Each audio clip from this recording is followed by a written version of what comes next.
पर्यावरण दिवस पे आज 5 जून है। बड़हलगंज ब्लॉक में जो वृक्षारोपण का कार्यक्रम किया गया था, क्या उद्देश्य है?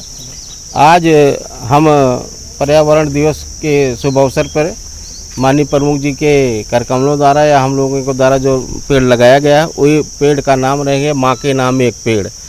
इससे हमारे पर्यावरण का, हमारे भारतवर्ष का, हमारे देश का ये हम लोग ऑक्सीजन हम लोगों को जो मिलेगा, हम लोग स्वस्थ रहेंगे, मस्त रहेंगे।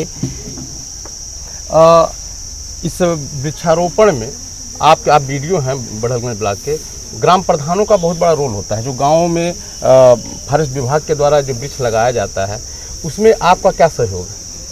अब इसके बाद हम लोग जो जुलाई में वृक्षारोपण करवाएंगे, उसका SOP बन गया है। हम रेंजर साहब के माध्यम से वृक्ष को गांव पंचायत में भिजवाएंगे। गड्ढा खोदने का कार्य शुरुआत हो गया है। ज़्यादा से ज़्यादा पेड़ लगा के बचाने का प्रयास कराएंगे। ये ग्लोबल वार्मिंग का द्वारा ये ग्लोबल वार्मिंग का एक बहुत बड़ा बीमारी जो चल रही है इस पूरे विश्व में, तो वृक्षारोपण कर क्या संदेश देना चाहते हैं समाज को? देखिए, ग्लोबल वार्मिंग का सीधा सा तात्पर्य होता है कि दिन प्रतिदिन तापमान जो है धरती का बढ़ रहा है। इसी को हम साधारण भाषा में ग्लोबल वार्मिंग बोलते हैं। आप जान ही रहे हैं कि बड़हलगंज जैसे एक छोटा कस्बा है, उसके बावजूद भी यहाँ 48 डिग्री सेल्सियस 49 डिग्री सेल्सियस तक टेम्परेचर चला जाता है। तो ये ग्लोबल वार्मिंग का अब जो प्रभाव है, पहले लोग मानते थे कि ग्लेशियर्स पे प्रभाव है या फिर जहाँ पे मेट्रो सिटीज़ हैं वहाँ पे प्रभाव है, लेकिन अब वो वहाँ तक सीमित नहीं है। अब वो गांव कस्बे के लोग भी उससे जूझ रहे हैं, परेशान हो रहे हैं। आने वाले समय में अभी आप देखिए कि कोरोना के टाइम पे ऑक्सीजन की कमी हो गई, लोग सिलेंडर लेके घूमने लगे। यदि आज भी हम लोग इस चीज़ को ध्यान नहीं दिए, पर्यावरण के प्रति हम सचेत नहीं हुए, तो आने वाले समय में आप ही लोग अपने पीठ पे छोटी छोटी AC लेके घूमेंगे। तो वह स्थिति पैदा ना हो, इस वजह से, इस उद्देश्य से हर साल विश्व पर्यावरण दिवस मनाया जाता है। और मैं अभी सभा में जब संबोधन दे रहा था, तब उस टाइम पे भी मैं ये बोल रहा था कि यह केवल एक कार्यक्रम नहीं है, भाषणबाजी नहीं है। इसका उद्देश्य ये है कि जो भी यहाँ पे हैं वह खुद भी एक एक पौधा लगा दें और अपने साथ 2-4 लोगों को और प्रोत्साहित करें कि एक एक पौधा लगाएं। ऐसा ना हो कि आने वाले समय में हम पौधा देखने के लिए नेशनल पार्क में जा रहे हैं, पौधे ही गायब हो जाएं हमारे आसपास के वातावरण से। जितना भी पौधों का जो वातावरणीय सर्विसेज हैं, उसको आप तो लेंगे ही लेंगे, साथ में जो आपकी आने वाली जनरेशन है वह भी इस चीज़ का फ़ायदा लेगी, स्वस्थ रहेगी।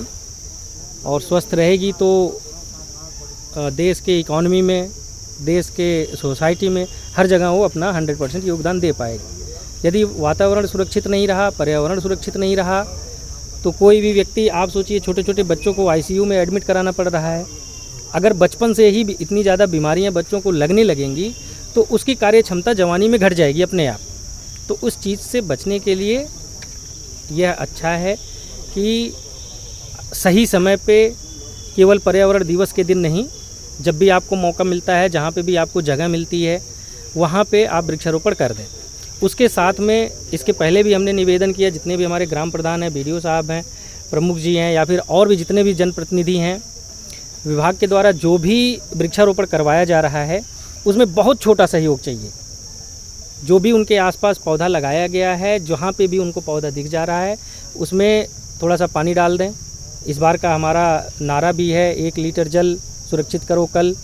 तो जहाँ पे भी आपको पौधा दिख रहा है, आप उसको पानी दे दीजिए। कम से कम उसको क्षति मत पहुंचाइए। यदि कोई आसपास का क्षति पहुंचा रहा है तो उसको मना करिए कि भाई हमारे लिए ज़रूरी है। वन विभाग दिन रात मेहनत कर रहा है, तो उनका सहयोग करें।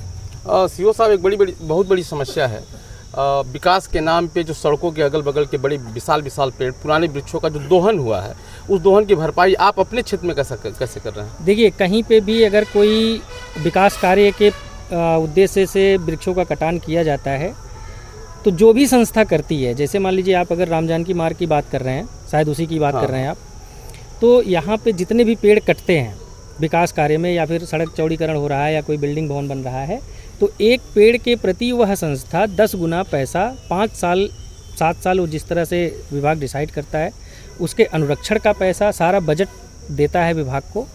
और जैसे ही ये रोड बन जाएगी, जैसे ही चौड़ीकरण हो जाएगा ये, तो आपको मैं आंकड़ा बता दे रहा हूँ, लगभग 3100 पेड़ यहाँ पे पातित हुए हैं। 3100 पेड़ की जगह पे 3100 पेड़ इस बार ब्रिक गार्ड में यहाँ पे लगवाए जाएंगे।